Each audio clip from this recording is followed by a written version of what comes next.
दोस्तों नमस्कार। एक खबर आई है कि एक विकास यादव नाम का आदमी जो रॉ में काम करता था, उसको बेल मिली। नॉन बेलेबल वारंट इशू कर दिया उसके खिलाफ 25 अगस्त को, और 2 दिन के बाद कोर्ट ने उसके खिलाफ नॉन बेलेबल वारंट को विड्रॉ कर लिया, क्योंकि उसके वकील ने कहा यहाँ पे कुछ स्ट्राइक चल रही तो अपियर नहीं हो सका। कौन है विकास यादव और क्यों इसके ऊपर केस चल रहा है? इसके ऊपर जो केस चल रहा है वो चल रहा है किडनैपिंग और एक्सट्रैक्शन का। और ये आदमी पोस्टेड था वाशिंगटन के अंदर, पोस्टेड था, और वहां पे इसके खिलाफ चार्ज लगे थे कि इसने पन्नू को मारने के लिए एक आदमी को एंगेज किया है जो किसी और कंट्री के अंदर था। मुझे बड़ी हैरानगी होती है जब ऐसे केस सुनता हूं मैं, क्योंकि ये हाई ग्रेड के ऑपरेशन होते हैं। पहली बात, पन्नू को मारने की कोई कोशिश ही नहीं की गई थी, और दूसरी बात, वाशिंगटन में रहकर के कैसे आदमी कर सकता है एक ऐसी प्लान कर सकता है, उसको मारने के लिए किसी को एंगेज कर सकता है।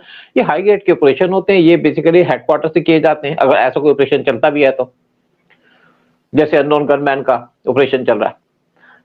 लेकिन विकास यादव है कौन? विकास यादव एक्चुअली सीआरपीएफ से डेपुटेशन पे आया था। इसके साथ ये वहां पे इंस्पेक्टर लेवल का आदमी था। इसके साथ साथ करीब करीब 20 लोग और आए थे कुछ साल पहले, सीआरपीएफ से, सीएसएफ से, कुछ पैरामिलिट्री फोर्सेस से, और इनको रॉ में डेपुटेशन पे लाया गया, और डेपुटेशन पे ला करके इनको ऊपर बिठा दिया। बाकी लोगों के जो लोग रॉ के अंदर 20-20 साल से नौकरी कर रहे थे उनके ऊपर बिठा दिया, सीनियरिटी दे दी, और पहली पोस्टिंग दे दी वाशिंगटन के अंदर।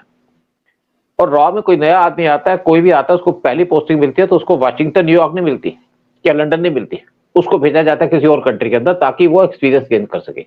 और जो रॉ के लोग होते हैं जब रिक्रूट किया जाता है उनको, तो वो 6-6 साल तक फॉरेन के बॉर्डर के ऊपर बैठे रहते हैं, अरुणाचल प्रदेश में या लेह लद्दाख में या इवन आपके जम्मू एंड कश्मीर में।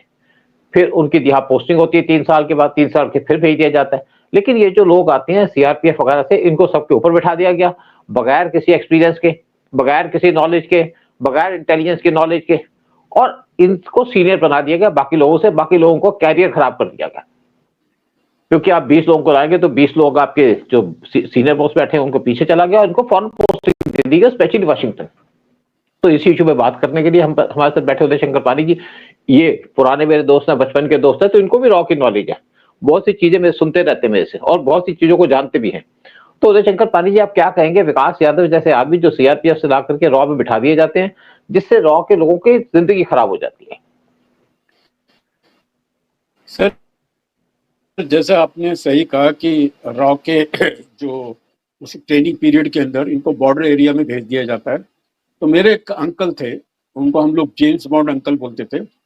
तो वो कम से कम 4-5 साल तक लद्दाख की बर्फ वाले एरिया में रहे आगे। इस तरह की ट्रेनिंग उनकी रही थी।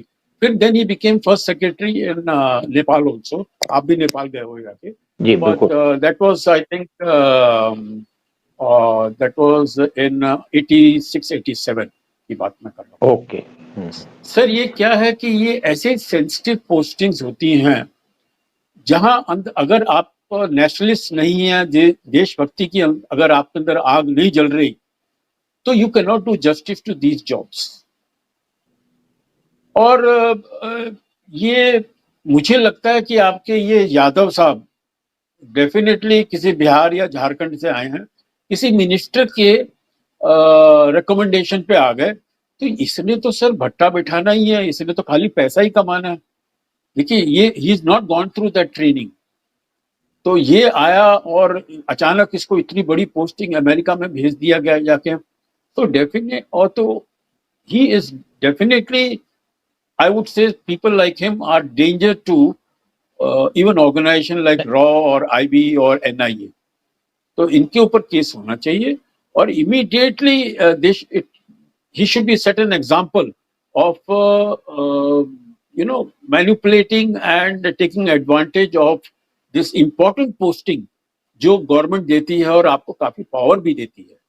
तो यू आर राइट, एब्सोल्युटली। और बताइए सर, आपको बातें। देखिए बेसिकली क्या है कि आदमी को देखिए, हाँ बिल्कुल, देखिए बिल्कुल आपने ठीक कहा। इसको देखिए, पहली बात तो इसको लाया गया सीआरपीएफ से, और सीआरपीएफ से ला करके कुछ महीने की ट्रेनिंग दी गई, और ट्रेनिंग देकर के इसको वाशिंगटन भेज दिया गया।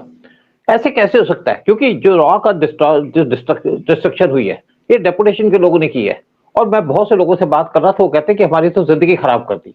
आप 20 साल नौकरी करते हैं रॉ के अंदर, जब उसके बाद आपको फॉरेन का चांस मिलता है और आप बॉर्डर में धक्के खाते हैं, फैमिली से अलग रहते हैं और मेहनत करते हैं क्योंकि अरुणाचल में जाएंगे तो आपको 3-3 साल तक वहां रहना पड़ेगा एक पोस्ट के अंदर, और आपको कोई करेक्शन नहीं होगा हेडक्वार्टर से या अपने घर से, और बड़ा मुश्किल हो जाती है, जिंदगी बड़ी टफ होती है। उसके बाद उसको कंपनसेशन दी जाती है फॉरेन पोस्टिंग करके, लेकिन जब विकास यादव जैसे लोगों को लाया जाता है उनके ऊपर बिठा दिया जाता है चमचागिरी। आपको पता है कि आज पहला नंबर आता है। मैं एक से बात कर रहा था हमारे सीनियर से एक टाइम पे, तो वो कहा क्या प्रायोरिटी है। मैंने कहा सर ऐसा है कि जो आदमी अच्छा होता है काम के अंदर, ही इज गुड, उसको गुड रिपोर्ट मिलती है। जो आदमी जो ऑफिशियल काम के साथ जो पर्सनल काम में अच्छा होता है उसको वेरी गुड मिल जाती है। मैं जनरल बात कर रहा हूँ, बाकी कुछ लोग तो कैलिबर के हिसाब से देते हैं। और ज्यादातर क्या होता है कि जो आदमी प्राइवेट वर्क के अंदर अच्छा हो तो उसको आउटस्टैंडिंग मिल जाती है। कहते हैं पर्सनल प्राइवेट के अंदर क्या फर्क है। मैंने कहा जैसे किसी के कुत्ते को नहला देना। और ये जो आते हैं लोग सीआरपीएफ से आते हैं या दूसरे डिपार्टमेंट से आते हैं, ये हर एक टाइप का काम करने को तैयार होते हैं, इनको फॉरेन पोस्टिंग चाहिए होती है। और वो अप्रोच से आते हैं, मिनिस्टर की बात हो या कोई सीनियर आदमी की बात हो। लेकिन जो लोग ऐसे लोगों को भर्ती करते हैं उनके खिलाफ क्यों नहीं एक्शन होता। जिसने इसको भर्ती किया उसके खिलाफ एक्शन होना चाहिए। क्यों आपने ऐसे लोगों को भर्ती कर दिया रॉ के अंदर। क्यों ऐसे लोगों को आकर के फॉरेन के अंदर पोस्टिंग भेजी, स्पेशली भेजी आपने सेंसिटिव पोस्टिंग के अंदर वाशिंगटन के अंदर। और इसके ऊपर जो चार्ज लगा है, जो मेरे कुछ लोगों ने बताया, वो था कि ये पासपोर्ट के अंदर पैसे खा रहा था। जो इलीगल लोग जाते हैं वो अपने पैसे देकर के कहते हैं हमारा पासपोर्ट रिन्यू करा दो या नया पासपोर्ट बना दो। कुछ ऐसे धंधे चल रहे थे, इसके खिलाफ ये कंप्लेंट है। और मैं अपनी तरफ से नहीं कह रहा, मेरे कुछ कुलीग से मेरे को बात बताइए। हाँ, कुछ कहना चाह रहे थे आप।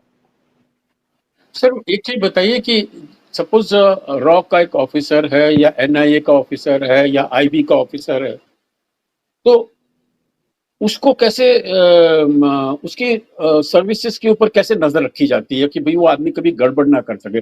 डेफिनेटली ये जो यादव जी आए हैं सीआरपी से, उसको तो मौका मिल गया पैसे कमाने का, ही must be doing lot of corruption, you no.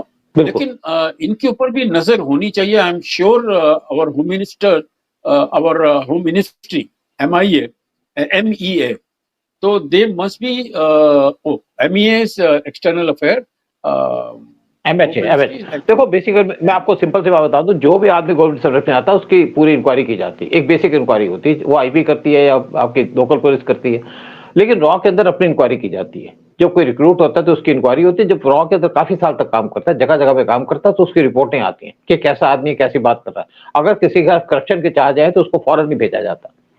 और ये आदमी को आपने लाया सीआरपीएफ से, सबसे ऊपर बिठा दिया। आप ठीक है, आपकी बेसिक इंक्वायरी हो गई, लेकिन डिपार्टमेंट के अंदर वहां तो चांस नहीं मिला। देखिए, जब आप इंपॉर्टेंट जगह चले जाते हैं, जहां पे आपको लगता है कि आपकी बड़ी इंपॉर्टेंस है, जैसे चला गया वाशिंगटन के अंदर और लगा कि आपके पास तो पासपोर्ट वीजा सारा कुछ है, आपको हर एक सर सर करके बुलाता है, आपको इज्जत मिलती है, तो आदमी का दिमाग खराब हो जाता है।